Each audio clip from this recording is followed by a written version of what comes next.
welcome back. You are listening to Joygasm, a video game and movie podcast. I'm Russ, Xbox Live Toaster 360. He is Steve, Xbox Live Stevavitch. And we want to welcome you to the Xbox Series X and PS5 Hands-On Impressions Part 2 in episode 200 today, November 21st, 2020.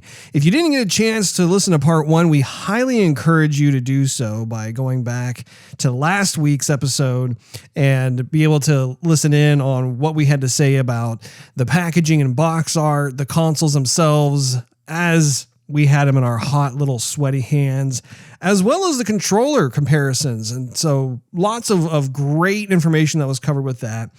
In this particular episode, we are going to be going through the data transfer experience for both systems, what the dashboard UI is like for both systems, and of course, what kind of games that are available. And it's kind of a interesting situation in 2020, kind of this thing that we've talked about many times in previous episodes of Joygasm, where it is an unprecedented time for us to be living in, where when you have the launch of a next-gen console platform, there are literally no actual launch killer app must-have titles that are released with it. So most of what you're going to hear in that part of the program is going to be talking about pre-existing games that we just want to see how they perform, essentially. Like what is the 60 frames per second experience like versus various games that offer more of a graphics update.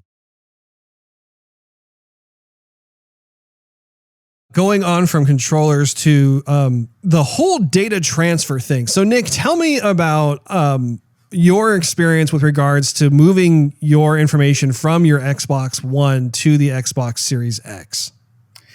Okay. Well, I think in order to really comprehensively talk about that, you have to talk about the memory situation.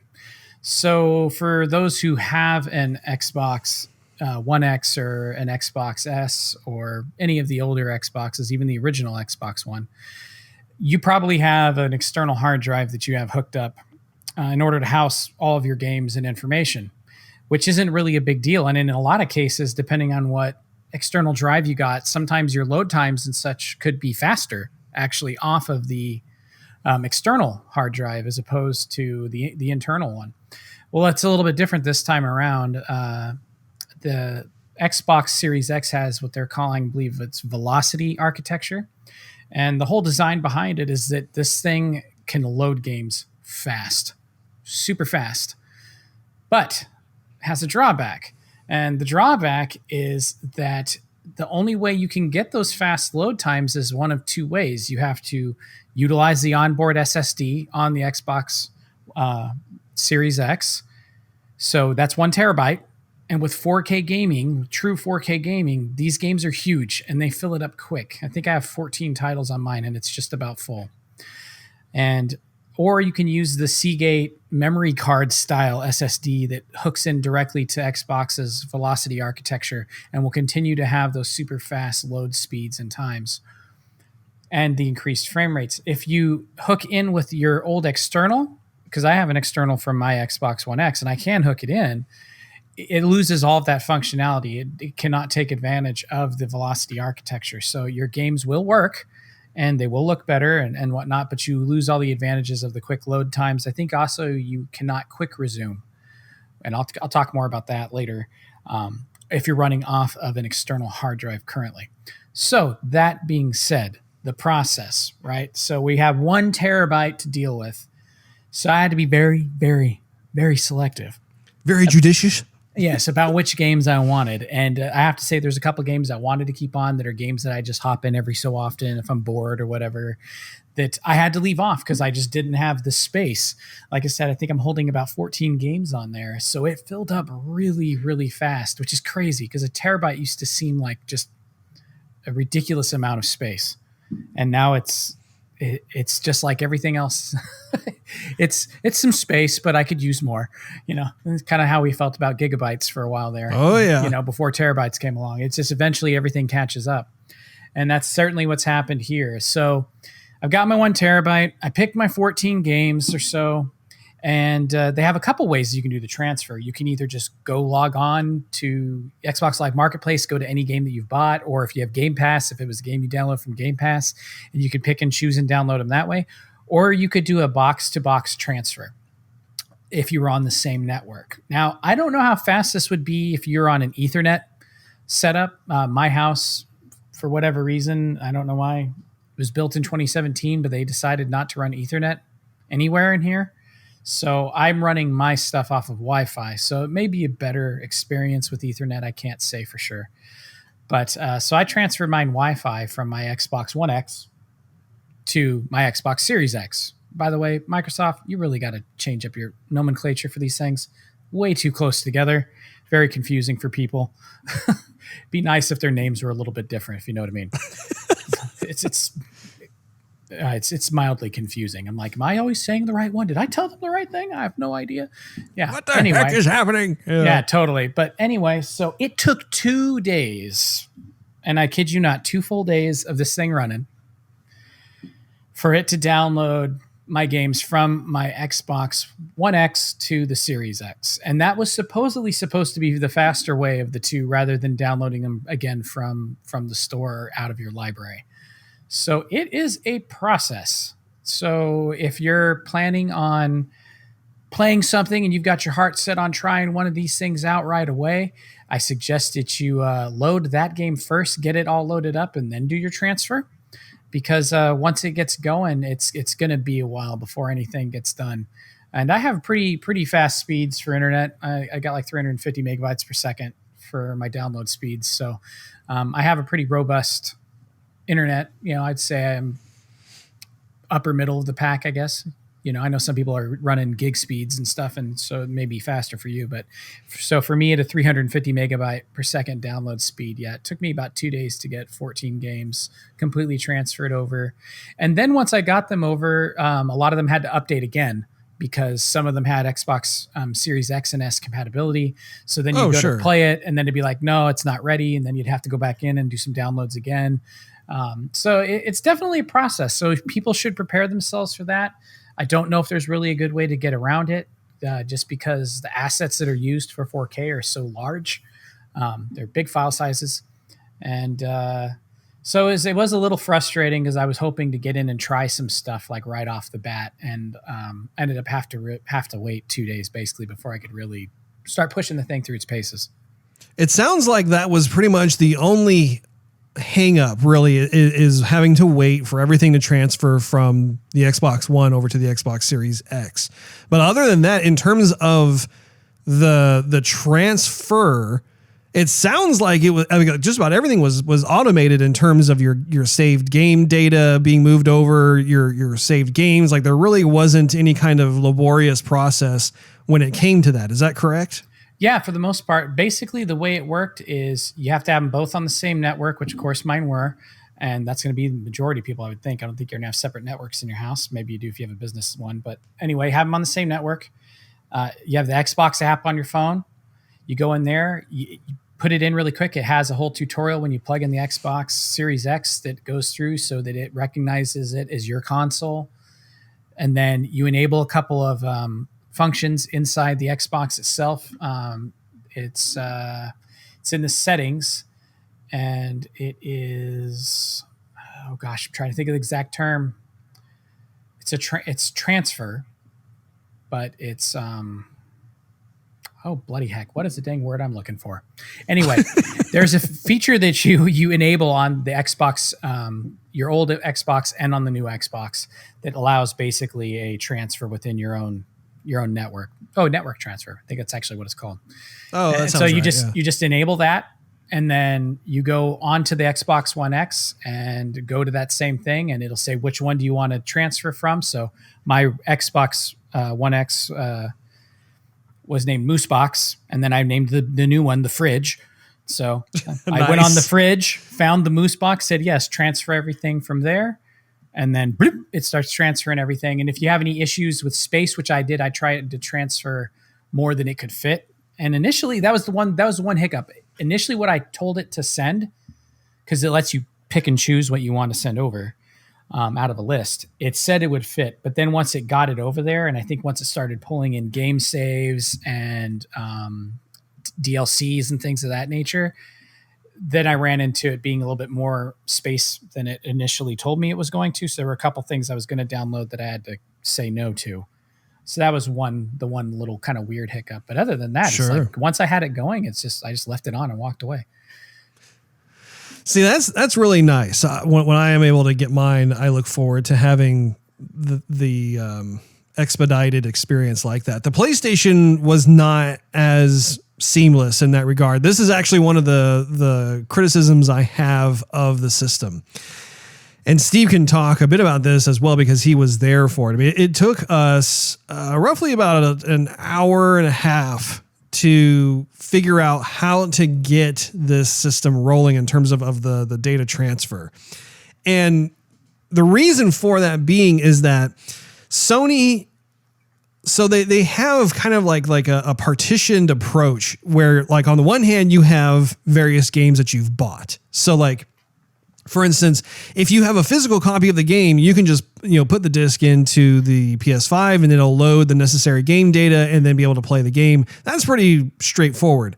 Mm-hmm. If you have digital downloads, however, of games that are installed, then that is also pretty painless as well. You can go into your PS5 as long as you log into your profile and be able to identify who you are, and then it'll populate your library of games. That was actually not bad. The pain point came into the actual saved game data. So what I had to do was I actually had to turn my PS4 on, and I had to go in through the same type of settings that you were describing. Essentially find where all of my saved game data was located. And then I had to upload that saved game data to the PlayStation Plus servers. And then once that was done, then I went back to my PS5 and then I had to download that same data and make sure that it actually was complete and actually working with the game. So, like, for instance, I had a physical copy of Final Fantasy VII Remake, so I put the disc into the PS5. And we kept checking to see if I could play the game. And so we were at the title screen of Final Fantasy VII, but the continue option was grayed out. And it wasn't until the system was finally done actually downloading the saved game data that then it updated itself, it refreshed. The continue button was then clickable, and I was able to continue where I left off. But for me, I was a bit disappointed in the sense that I feel like in this day and age, that type of data should automatically be available in the cloud somewhere. Like that kind of stuff. I shouldn't have to be manually turning on and off certain systems to get that necessary information to my next console. I really do believe, especially because Sony has an online presence. They have multiplayer online type of gaming and platform that has been in existence for multiple years now. And I find it interesting how they don't have as much of a robust cloud presence as Microsoft, because Microsoft has their structure set up in such a way where I believe a lot, if not all, of the saved game data is hosted on their servers. So you can literally go to your next console, and as long as you activate your profile, that I believe that information is somehow ID tagged to your profile. Yeah, that's correct. Okay. So, I mean, and that's really convenient. I think that's really nice. So, I mean, again, it wasn't like a deal breaker or anything for the PS5, but I did find it interesting how, Steve was over looking on the internet, trying to see like what kind of instructions there were. And I'm trying to go through it as well. And we were able to figure it out, but it did feel less of a cohesive ecosystem, if you will. Like that's one of the things I really like about Microsoft when it comes to their Xbox platform, is they have a very organic, all encompassing, inclusive type of experience where I'm not concerned about where my information is. I know that they have it somewhere within the Xbox cloud, the xCloud, right? That was really nice. In terms, as I say, that's the advantage of the Xbox server situation was because they use the Azure cloud system, right? That's what it's called. I mean, it's the biggest in the world, and you see the advantage of that in that regard. And,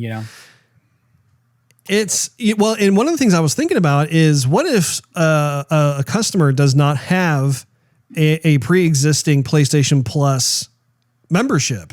Because my understanding is that is kind of like their version of Xbox Live, right? Like if you want to go online and be able to play and that sort of thing, you have to have a PlayStation Plus membership. So for those who don't, the only other option that they made available is, well, you can use a USB stick to plug into your PS4, get your saved game data that way, and then plug that USB stick into the PS5 and you can get it that way, which to me is like, okay, it's nice that they have that as a plan B, but at the same time, once again, it's removing me from the ecosystem that is the Sony PlayStation. Like everything should be readily available, even if they had something set up where, you don't have to be a PlayStation Plus member in order for them to still have some semblance of access to your saved game data for situations like this. Because at the end of the day, you basically want a turnkey solution, don't you? You want to be able to take the system out, plug it in, and you're ready to play as soon as possible. Well, and I think that's why you see the advantages that the Xbox has had with backwards compatibility, because they have invested into this style of ecosystem for a very long time. And so even right now, if you have like Game Pass and you're downloading old 360 games that you've had, like I was recently introducing my wife to Castle Crashers, really fun. That's a classic platform. I love the art, just a great game. It still has my game saves from back when I played it on the Xbox 360. It pulls them over automatically. And so, but I think that takes a lot of information, a lot of investment in your server system. And I wonder if that is part of the reason why you've seen Sony be reluctant to jump all into backwards compatibility, because I have to imagine that kind of architecture is not cheap. Right. And as we know, Microsoft, of course, makes most of its money elsewhere than Xbox. And that kind of funds a lot of the things that we get to enjoy over here in Xbox land.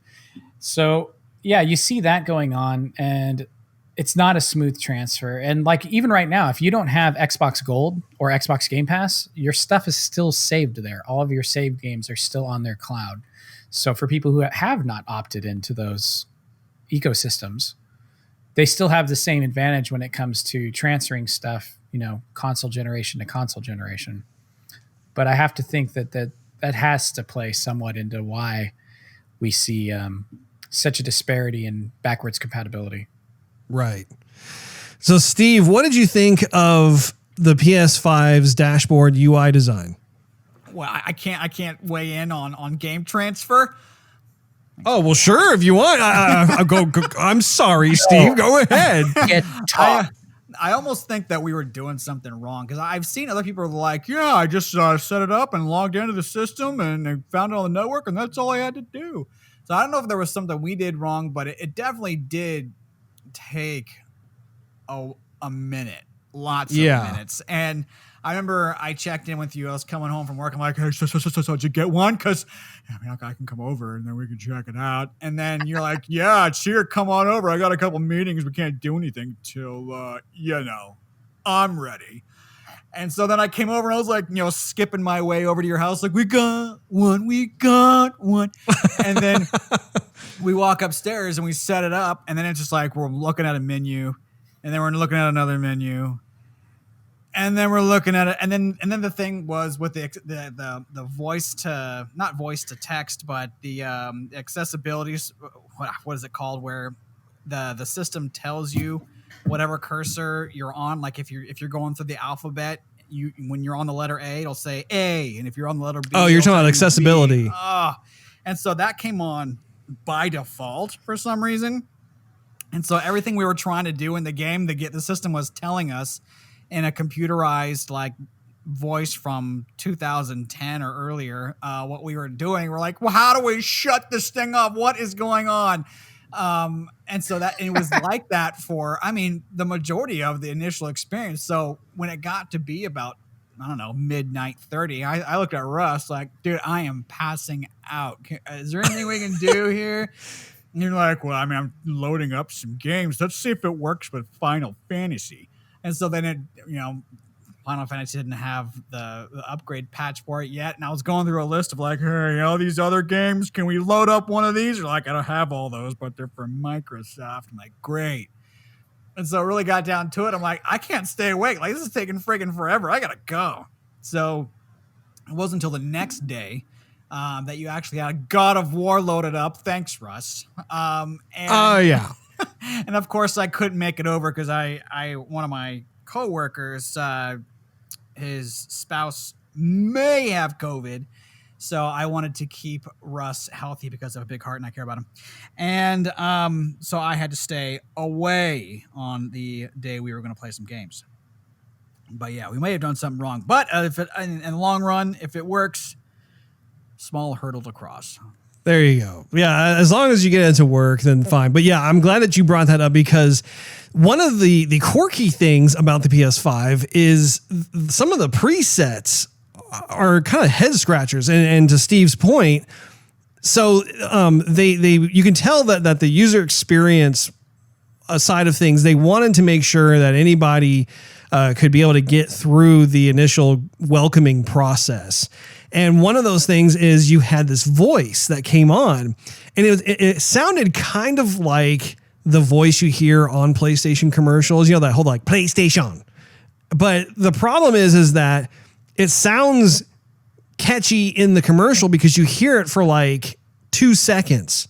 But then when you're going through and it's literally calling out every single menu as you highlight it. And if you're using the keyboard, every letter that you go across, it's calling those letters out to you in that voice. And again, this is a heavily synthesized, like next generation speak and spell voice, right? It's not exactly. It's not like A, B, C. It's not like that at all. So like you're being accosted audibly the whole time. And as someone who is a UI UX designer, my suggestion would be have the voice initially come on and welcome you and have an overlay that says, would you like to continue listening to me? Yes or no. And at that point, you can have someone who does rely on that to say yes. Or for those of us who don't need it, we can say no and then continue on through the welcoming process. But we literally had to get through all of that. And then on top of that, find the setting to turn it off. And it was by accident that we found it. Maybe the system knew you were old, and so it thought you needed help. Yeah, I guess so. Who knows? But it was weird. And like there were other options too. I can't remember off the top of my head, but I remember there were some other things like with the speaker setup and some other little settings that for me, I thought were puzzling that they were selected by default the way they were, just because I'm thinking, no, like that doesn't make any kind of sense. So like, again, not a huge thing, but definitely worth noting in terms of more of a criticism I have in terms of the overall setup experience. I feel like the Xbox is much more seamless. It was pretty seamless for the most part. So going from that into the dashboard UI, Nick, when it comes to the Xbox dashboard, from what I've seen online, it looks like there's really not a huge departure from the Xbox One. Is that right? Yeah, basically we got the new UI for the most part, I want to say a week or two ago on Xbox One X. So kind of already had a feel for what it was like. I do really like, they made the entire dashboard and your home screen there completely customizable. And that may have been available on the One X and the One S and all the older generation as well. And I may just not have noticed it. But since I was, of course, getting the new toy out, taking the new car out for a spin. Yeah. You know what I'm saying? I had to delve into all the nitty gritty and dig into that beast and see what kind of stuff was powering it. So yeah, so I was going through all the menus and I realized, man, you can change everything. You can put exactly what games you want on that home screen. You can change the order stuff pops in. So if you want the first thing to be after the initial screen, which shows the last few things you've opened, last few games you played, to be the Game Pass, you could have that. Or if you want it to be the game you're playing most right now, you could have it be that. Or you could even have it be, you can even put your friends, like your top friends, so that you can easily access them without having to get in your friends menu. You can put them there. just complete functionality, and it's very wide open. It kind of reminded me of an Android phone in that you pretty much make it whatever you want it and have it set up to give you quick access to whatever things interest you. So I was really, really enjoying that. It's really easy to navigate. I've thought for a long time that Xbox has been a little bit ahead of PlayStation pretty much every step of the way, going back to 360 with their user interfaces. Yeah. And I think that now I haven't seen the PS5, so I don't know. You'll have to tell me what it's like. But I know with the PS4 from when I had one, this is definitely a much better UI, in my opinion. Easier to navigate, much more customizable. The ability to make it exactly what you want. And I think that's a great move by them. Yeah. When it comes to the PS5 UI design, Steve, what did you think? I thought it was a lot better than the regular PS4. I remember making comments to you that it did seem a lot more Xboxy in a sense, where they took a note from just the real user friendliness of it. I felt a lot easier to kind of navigate. I mean, I think Sony with the PS4, they took the minimalist approach in that regard, saying, hey, we're going to put the minimal amount of stuff on here. It's basically 2 lines, your games and your store and whatnot on one line, and then now look at kind of menu items and your achievements and notifications kind of up top or whatnot. But you just kept having to scroll through one line. Oh, there it is, and then and it was otherwise just looking at waves of different colors, and it's pleasant, but it's just not that user friendly. Versus the Xbox, where they kind of give you a bunch of stuff right up front, saying, "Okay, here's everything where you want to go." And so it looks like they took that approach and kind of combined their idea with Microsoft's idea, and I think it definitely works. There's a lot more readily available insight to choose from where you want to go. Yeah. And I agree. I think that when it comes to the difference between PS4 and PS5, so PS4's UI, it functions and it gets the job done, but it wasn't as nearly immersive or organically pleasing as the Xbox. And I totally agree with you, Nick. I think when it comes to the overall UI designs of the Xbox dashboards, Microsoft has really done a nice job. I will say, though, that the most recent update that they gave on the Xbox One, which sounds like it's the same for the Xbox Series X, I wasn't happy about the removal of the horizontal menu at the top, like the header menu nav. And if you recall, it was accessed by hitting the bumper buttons. If you hit the left or right bumper, it would take you to these different sections. And I really like that. It was nice to be able to have just these siloed categories, if you will. And then you could scroll down vertically through each category if you wanted to. And I was so surprised that they removed that. And now it's a predominantly vertical list that you have to go down. And I was thinking, my goodness, I do not care for this type of approach. Now, what's interesting about the PS5 UI is you can tell they did take some notes from Microsoft, and that's a very good thing. So they have some of that top menu nav implemented into their UI. So you have the shoulder buttons that can go back and forth, which is really nice. And the overall look, while it is somewhat aesthetically similar to the PS4's UI design, they have made it a lot cleaner. The layout looks really nice. I didn't feel overwhelmed by everything. It didn't feel as cluttered or as like off balanced as the PS4 menu has felt to me in the past. And I haven't even begun to really explore some of the other types of features that the UI has, such as looking up game information based on the current game I'm playing or having a party set up yet. So I can't really speak to those areas yet. But I can say, though, I am happy with what I have seen so far in the last 2 days. And it's very encouraging because I think anytime that you see like some sort of advancement in that, it's like, okay, now as a result, subconsciously, I want to hang out longer in this world, right? Like the Sony PS4, like I would literally start the system up and I would try and get to the game I want to play as quickly as possible. And the games that I have played on the PS4 are a lot of fun. They've had some terrific games. But it's interesting to me how forgettable to me the PS4's UI is. That's not the case in the PS5. In the PS5, I find myself wanting to explore and discover more of what this UI has to offer. And I think that is a big positive in my book. And I think that when it comes to the Microsoft Xbox UI, there are still things about it that they have carried over from the previous iteration that work extremely well. I mean, like, I think Microsoft has been very successful over the years of honing in and iterating upon things that they know work very well. So yeah, it's cool to see that. I'd be curious, Nick, when you get your own PS5, if you have the same type of response to it, because I know the three of us, we tend to do most of our gaming on Xbox. And so I'm here to tell you, I do think that Sony has made some strides in the very right direction. The last item on the overall list that I have is, of course, games. And I think what's interesting about this type of situation with, as it applies to the next gen is this is the first time where we really don't have bona fide next generation titles available on day one of a system launch. And both companies have really leaned on the pre-existing library of games from their older consoles to be played on the next gen consoles.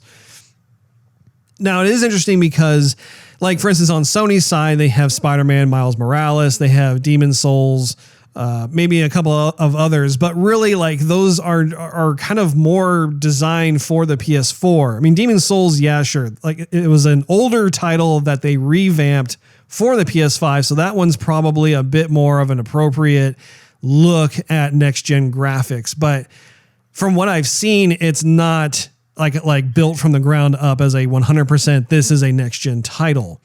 So at this point, we really only have pre-existing games to kind of talk about in terms of having that option, right? Like, do you want the 60 frames per second experience versus do you want some of the up-res subsampling 4K type of experience? And so, Nick, have you been able to experience some of that with the games that you already have? Yes. You know, it's funny. I've been thinking about kind of the change over to this new console generation.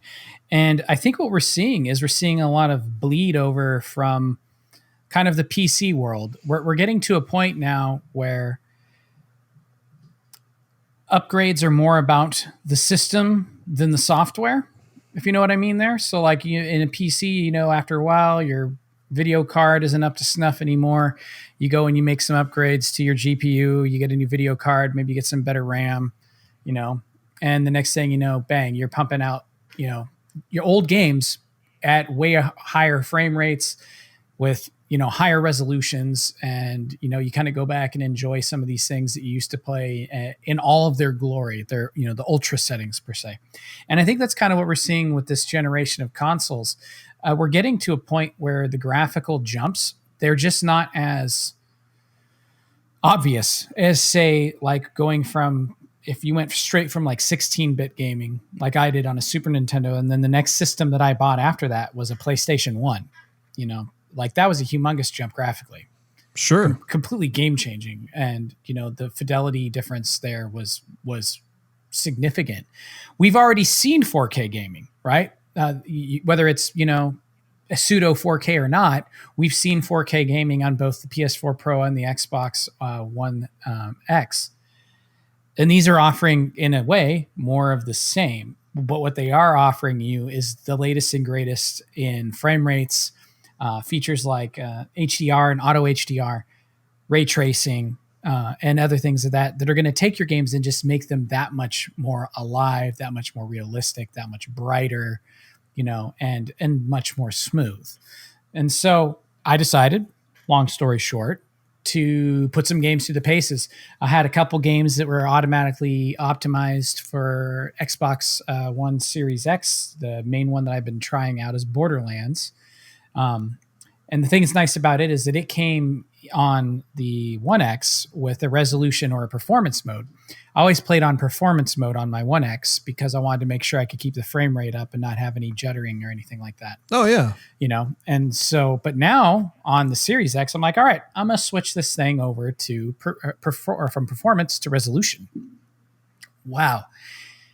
It is buttery smooth. It holds 60 frames, no problem. No hiccups whatsoever. And then with the new HDR effects, and Borderlands is a weird game and that has a very cartoon-like style.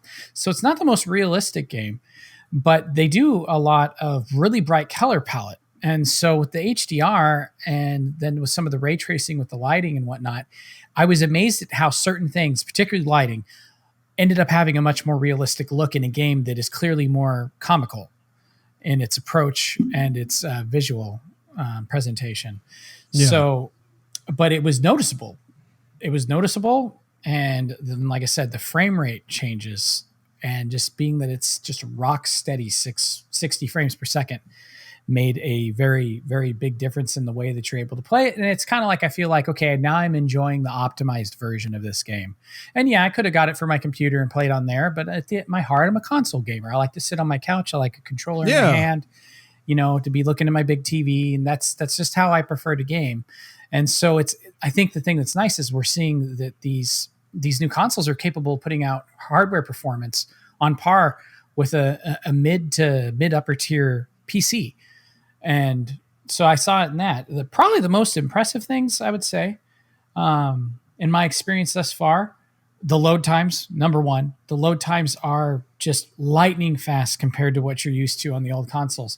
I want to say that I timed Borderlands 3, and normally you log into the game, it shows you a couple of the menus that show that, the engines that they're using in it. The 2K logo comes up, and then Claptrap appears, and he sits there and he walks across the bottom of your screen over and over and again, and a big yellow bar would appear.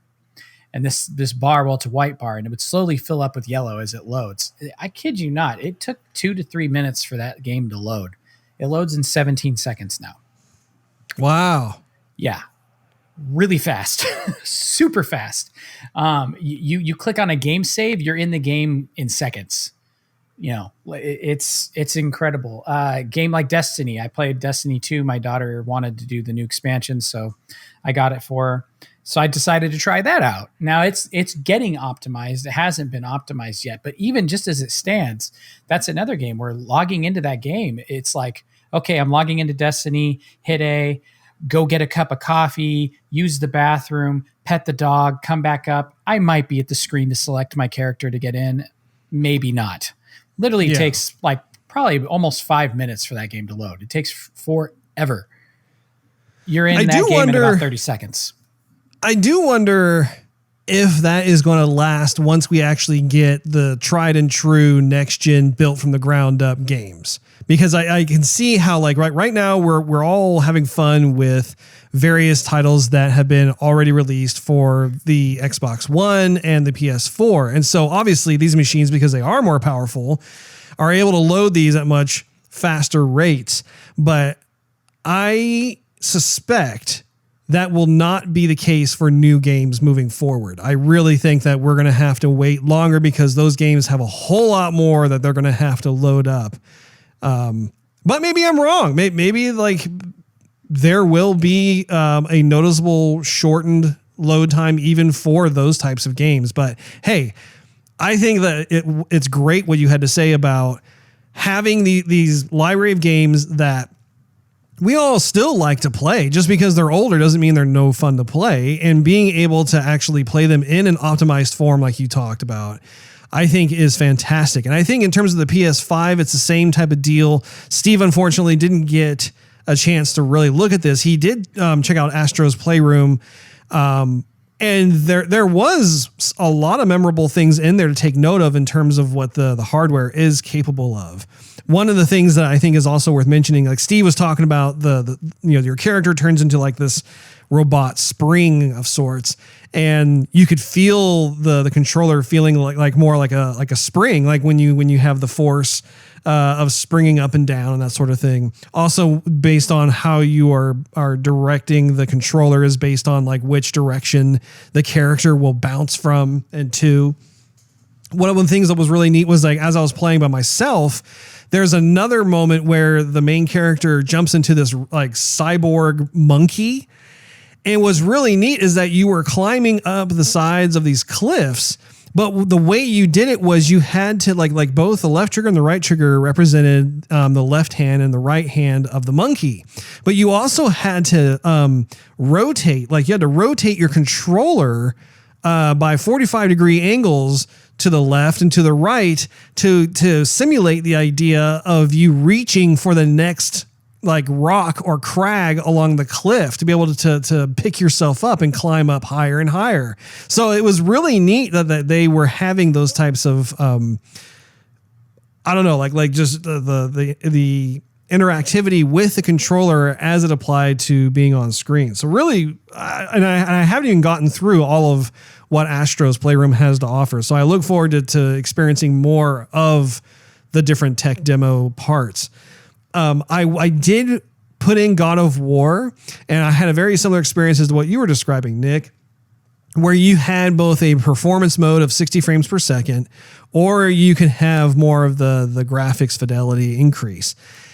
It was weird playing God of War at 60 frames per second. I don't know what it is, but it was bizarre to me how like I'm moving around and it's like so buttery smooth. I ended up going to the other direction of putting it on more of the 4K mode, and I don't have a 4K TV. That's one of the bummers in my situation. I'm still working off or playing off of a 1080p television setup. So unfortunately, I'm missing out on some of the goodness. Having said that, though, there are certain areas where the game is up-resed and the subsampling does kick in. So it does, in fact, look a little bit better than what I've been experiencing on my PS4 Pro. So I think that's worth noting. And I think, once again, once I'm able to actually invest in a 4K TV, I think they're going to see even more of that because the PlayStation Pro, the PS4 Pro, it didn't have a bona fide from the ground up 4K architecture setup like the Xbox One X has. No, it has. And so so it's going to be interesting to see with the PS5 now that it is from the ground up being 4K, how these older games are going to stack up. And I do think it's going to be a lot of fun. And there are games like God of War and Spider-Man and others where I intentionally did not play the New Game Plus mode simply because I wanted to experience that on the PS5 with all of the optimizations in place. I was also able to check out Marvel's Avengers briefly. Same kind of deal. I put it on performance mode. I'm looking at 60 frames per second. I'm thinking, man, it's so weird. Like it sounds odd to say this, but it's almost like it kind of cheapens the graphics in a way. Like the graphics don't look as sophisticated with it being 60 frames per second. And I can't put my finger on why that is as opposed to the graphics mode, because obviously the game is a very beautiful game. It's one of the latest releases, and there's a lot to appreciate about it. So I'm still trying to figure out why that is exactly. But I know that there are certain games that are 60 frames per second, or even if you're able to play it at 120 frames per second, that benefit greatly when it comes to like racing games, flight games. I bet Star Wars Squadrons would be amazing with that type of setup. Fighting games is another one. First-person shooters would be another one. So it'll be interesting to see moving forward what other titles have benefited from this type of setup. And so I don't know, it's going to be also really cool once I'm able to have kind of an in-hand side-by-side comparison of the two consoles, but it is just unprecedented that we don't have, I mean, even Ratchet and Clank Wild Rift was one I was looking forward to as a day one launch title, and that got pushed back, I think, until first quarter of next year, I want to say. Yeah, that sounds right. Real quick on the TV thing. So that is something to consider with these consoles. Truthfully, there is only a couple of TVs that can really completely take advantage of everything that either one of these consoles can offer currently. There are more coming to market in the coming year, especially towards the third and fourth quarters of next year. So I would say for anybody that's listening, or for you, Russ, that if you want to get good bang for your buck and really be able to experience everything that your console is able to do, and you are in the market for a TV or even considering getting one, I would recommend just keep what you got and hold off until third or fourth quarter next year. We're going to see a lot more TVs coming that have the 120 hertz and beyond refresh rates and things of that nature that are really going to let you maximize what these consoles can do. I've been looking up a lot of information on that actually the last couple days. I'm lucky in that I have a 420p or a 4K TV, and I don't know why I said 420. Thinking about too many things at once. But 420, what the heck? Yeah, apparently I'm a pothead now. But anyway, not true. But it does 60, so I can take advantage of the 60 frames and whatnot. But the titles that offer 120, like I think Gears of War's multiplayer, for instance, does, I can't even touch that right now. And so, I started looking these things up. So, anyone interested in a television, and this time next year, you should have a lot of options available to you, and they shouldn't be overly priced. And then the few that can do it right now will probably be, in that $500 range for a 65-inch or less. So you can get in at a reasonable price. I think that's a great point, Nick. But I think expanding on that, though, with Black Friday coming around, there was going to be some good deals. When I bought my 4K TV, it was 3 years ago, I think. And at that time, it could do HDR, and it had a refresh rate of 240 hertz. And so, and the price of the TV came down to like half. I think when it was brand new, it was like $3,000.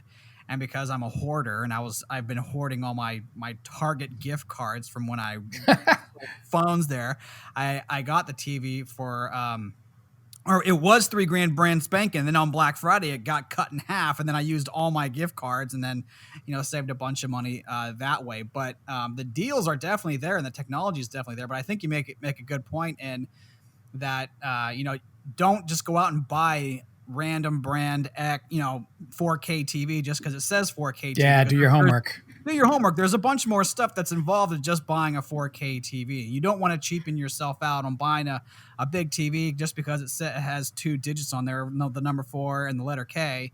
Do your homework, get a good TV, spend a little bit more if you have to, because it's going to be something you're going to be hanging on to for quite some time, as well as the system, and you're going to want to maximize your enjoyment. 100% it's very agree. True. And for me, I've been looking. I was looking at certain 4K TVs, but I'm glad that you brought that up, Nick, just because the specs for these systems, particularly the 120 frames per second, apparently certain 4K TVs do not support that. Yeah, that's really the thing that's holding stuff back for a lot of people, and that's the part of the technology that there's not a lot of TVs that take advantage of being able to push 120 frames per second. Okay. Well, in conclusion, what are your concluding thoughts on the Xbox Series X and what you've heard about with regards to the PS5, Nick? Well, could I start by asking you a question first? Oh, absolutely. I love questions. Okay. Because there's one thing I don't know about the PS5 if it offers this sort of feature. Do you know, does the PS5 have an auto HDR feature for backwards compatible games? Ooh, that is a good question.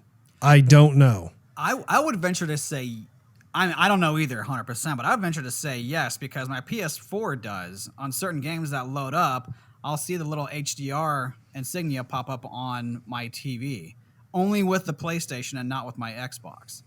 Mm-hmm. So like the Avengers will do it, Ghost of Tsushima will do it, for sure God of War will do it. Well, they do have that on the X and the S now, and wow. Go throw in a game like Arkham Knight, and you will be blown away. Because, that's a gritty game. It's very dark, but then it has all the neon signs of Arkham City. And with the HDR, and it just, wow. The neon signs in Gotham just pop, the rain effects with the reflections. It's impressive. I don't know exactly how they did it, what kind of architecture they're using to create that sort of thing, but it is noticeable and it is fantastic. Really like that for backwards compatible because it just makes everything just pop. Really cool features. So again, I think for early adopters of these systems, what you're really going to enjoy is what it does to what you already have. There is no killer app right now. The closest thing to killer app, I think, is probably over on the PS5 with the Miles Morales. I've seen some video of that. Wow. I'll say that. That for sure solidified me that I'm going to be buying a PS5 here probably in the early next year. So I gotta check that out. That looked pretty impressive. But for those who are adopting right now and we're lucky enough to get one or we'll get one by Christmas, go and enjoy some of your favorite old titles. That's what I would say. Go and enjoy those old games that you love, and it's going to be a new experience. I do think that is an area where I think Xbox has an advantage over PS5. I'm looking online here. I'm not seeing anything definitive. I seem to come across certain articles where it says PS5 could be getting Xbox's auto HDR like feature, but I'm not seeing anything that says, yes, they do in fact have it at this time. It could be a firmware update. I'm not exactly sure, but it sounds, at least upon looking initially, that is an area where Xbox has been designed to take advantage of that. But you also have to have an HDR enabled television, right? You can't just play that on just any TV screen in order to see the auto HDR effects. No, that is true. You're going to need to have the proper hardware, and that means a TV that it can actually take advantage of HDR. For those that do, you will like it. It's really nice. It's a really nice feature. It really adds a lot of life and light because it just blows up the color palette. So going back to my last question to you, just in conclusion, Nick, what are your thoughts in terms of what you've experienced so far with the Xbox Series X and what you've heard about with regards to the PS5? I'm super excited about the PS5. I'll start with that since I don't have one of those. I had a lot of questions going into this podcast about what your thoughts were, and I haven't asked you about any of them because I wanted to wait. And from what you said about the controller, which I think is an underrated part of the gaming experience, I think it's an often overlooked part of the experience, whether you're talking about comfort or you're talking about new features that really create increased immersion.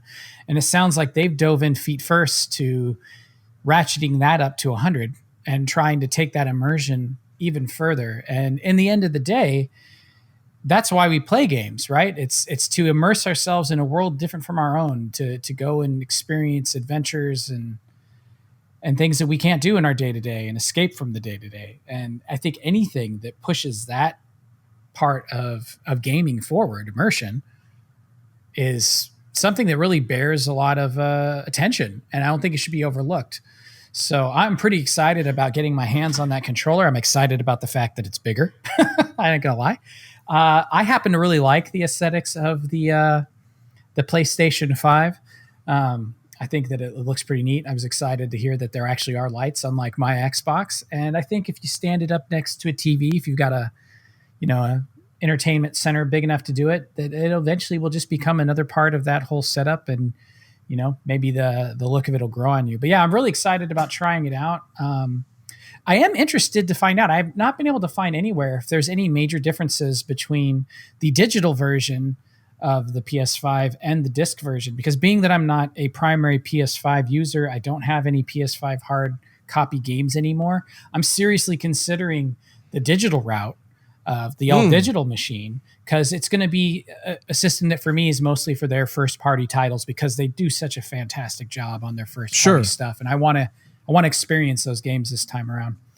And so I'm really wanting to learn more about that digital version, because I do think that is what I'm going to get, and I'll just have digital copies of games. I will say for my end on the Xbox, I am loving the speed with which games load. I am loving the increase in frame rate, and just having a really good time just kind of like going back and exploring old games and seeing what the additional hardware can do for them. I just, like I said, I just loaded up a couple. I actually just loaded up Star Wars Knights of the Old Republic which is an Xbox One, or not, pardon me, Xbox One, it's original Xbox game. Because I want to see what it does for it, because supposedly that auto HDR effects is supposed to work in there. There's supposed to be some graphical improvements as well as load time improvements and frame rate improvements. And so I want to see how that looks on a really, really old title. So I'm going to check that out today. But yeah, I'm excited about both of these consoles. I think that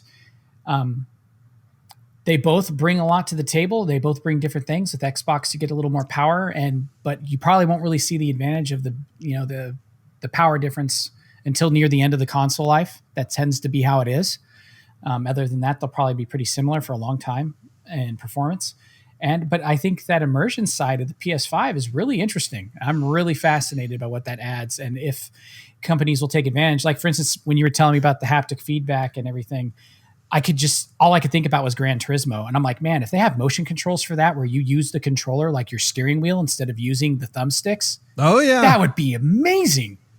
I will be all over that because I love the racing games. So, and I love Gran Turismo. So yeah, I'm very fascinated to see how that gets utilized long-term. What about you, Steve? Well, I'm excited that we're finally here. We've been talking about this for a long, long, long time. So long. And so long. But so I'm excited, and I am also confirmed that I'm not going to be stressed on getting one very, very soon. Do I want one now? Yes, I do. But, with the limited amount of games that are out, and the time it really takes to set it up, like, why go through it if in the end you're just going to play the titles that you already have? With the Series X, I mean, yeah, that's way more prominent because of what's coming out on Game Pass and stuff that I haven't even played yet, and stuff that games I haven't even conquered yet. I definitely would want to do that, but that is not something that I want to do, or that I really have to do necessarily right away.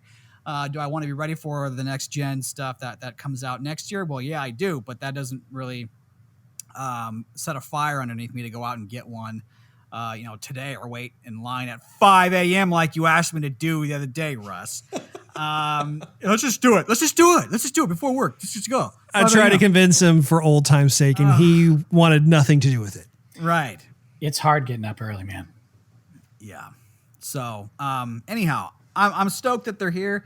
I'm looking forward to seeing what the future holds. But I think this is the first year where I haven't been so antsy pantsy to go out, rush and get it and brag that I got one on the first day, just because of the lack of games that are available for it. And I mean, it's not necessarily a bad thing, but will I get it? Yes, I will. I'm just not stressing, but I'm glad they're here. Sure. Yeah, for me, I think Steve brings up a valid point, which is that right now we have what are largely expensive paperweights because we don't have killer apps that have been launched with the title. And it's so bizarre to me because this is the first time that's happened. Every other console launch, there has been a handful of titles available on day one that unmistakably showcase what the console is capable of, at least when it comes to the first generation of titles. Having said that, though, I think that we are living in a very exciting time where a lot of thought and effort has gone into being able to have backwards compatibility with your existing library of titles. And not only can you play those games, but that also there are certain optimizations that have taken place. And I do think that is worthy of merit just because it breathes new life into those titles that we've already played, or maybe we haven't played yet, but it makes it feel inclusive in terms of having a quasi next gen experience with those older titles.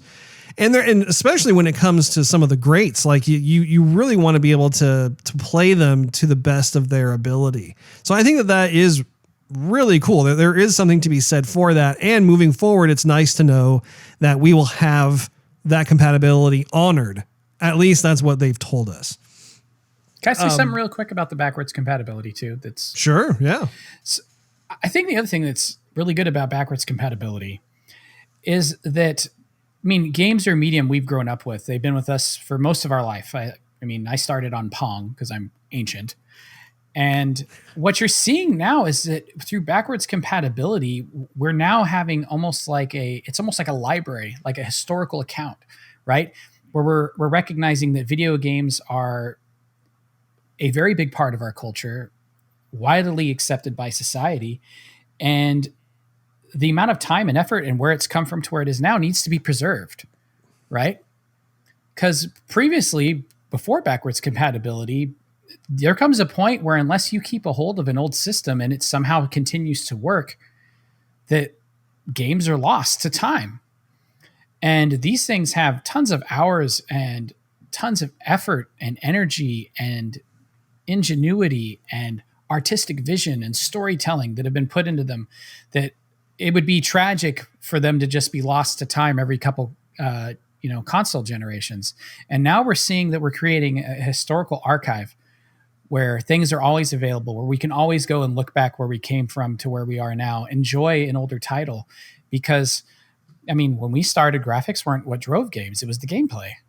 But we can still go back and enjoy that, right? And I think that we're creating a historical archive. And I think that it's not anything that anybody's really talking about with backwards compatibility. I don't even know if these companies are thinking about it in that terms, but it's someone who's a history buff and appreciates the importance of knowing where we come from to inform where we're going.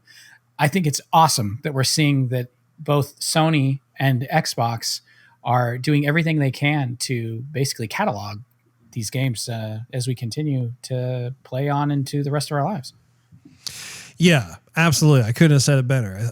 I totally agree. I think Steve does too. When it comes to the actual launch day of any given next gen cycle, as a gamer, it's so fun to be a part of.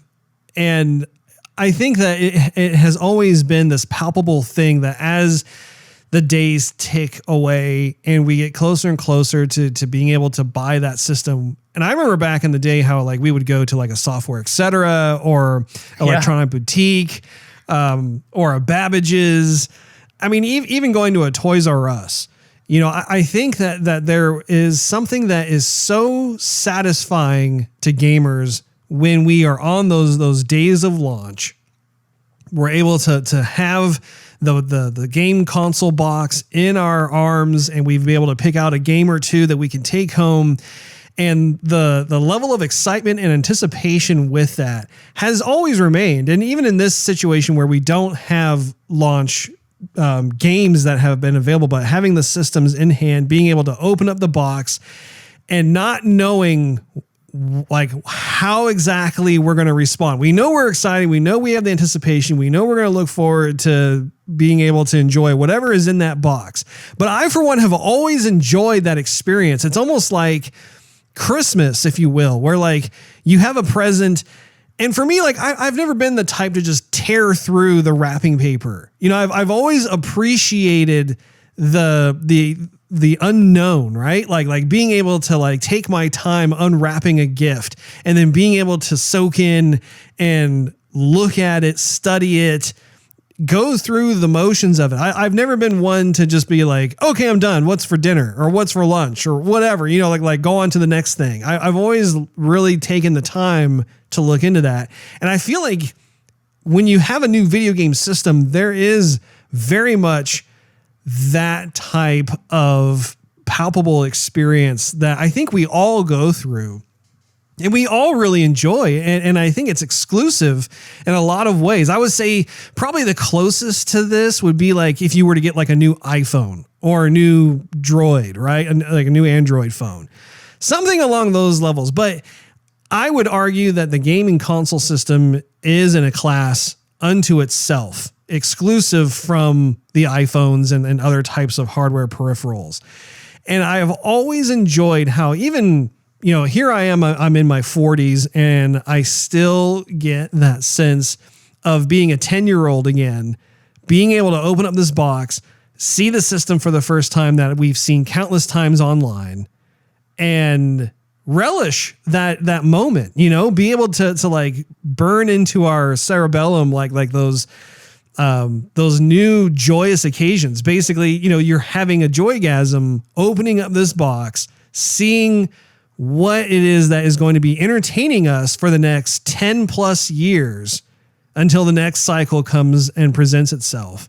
But I've always really looked forward to those moments. And I mean, it doesn't matter who you talk to who's a gamer, they'll be able to tell you the time when they unboxed their Nintendo system, their Sega system, their TurboGrafx-16 system, their Atari system, their Xbox system, their PlayStation system. I mean, like it really is a special moment that we all have. And we've done it time and time again as each cycle ends and the next one begins. It's almost like this Phoenix moment in gaming. So I, for one, am very happy that I was able to have a PS5 here. I look forward to being able to gain the Xbox Series X. And if for nothing else, I'm very much am excited that they have positioned themselves to really offer game development tons of opportunities to look at how they can make their gaming experiences that much better, that much more immersive. And I smile as I say this because it is so fun to be a gamer. And I think that for those who are not into it, it's one of those things where I feel pity for them because it's like, man, you're missing out because there's so much fun to be had. And it's so fun to see how this has been an evolution time and time again over the last 50 years. So anyway, that wraps up this episode of Joygasm. Make sure you tune in next week. I want to thank Nick for hanging out with us and being a special guest. And I want to thank all of you for hanging out with us as well. If you enjoyed this episode, we invite you to check out patreon.com/Joygasm, which is spelled Joygasm, and consider becoming a monthly contributor. You'll get exclusive perks and early access to the show, not to mention it really helps us continue doing what we love to do. Also, you can follow us on social media and YouTube. Just do a search for Joygasm TV. Last but not least, search Joygasm TV on Twitch to see us stream our gaming adventures live every Wednesday night at 9:30 p.m. Central Time. We will see you all next week.